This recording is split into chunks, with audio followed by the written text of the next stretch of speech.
Onlar doğru yolu verib azğınlığı satın almış kimsələrdir. Amma onların ticarəti qazanc gətirmədi və doğru yola yönəlmədilər. Onların məsəli od qalayan kimsənin məsəlinə bənzər.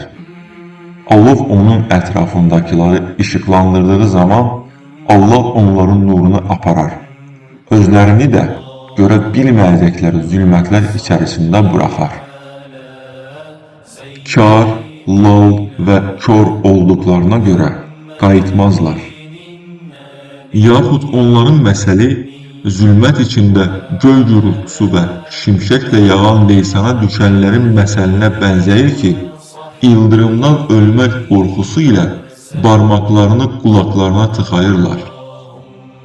Şübhəsiz ki, Allah kafirləri əhatəyə almışdır.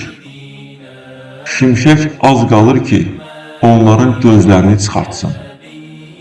Onların yolunu işıqlandırdıqda onunla gedirlər. Zülmət onları bürüdükdə isə dayanıb dururlar. Əgər Allah istəsəydi, onları eşitməkdən və görməkdən məhrum edərdi. Şübhəsiz ki, Allah hər şeyə qadirdir.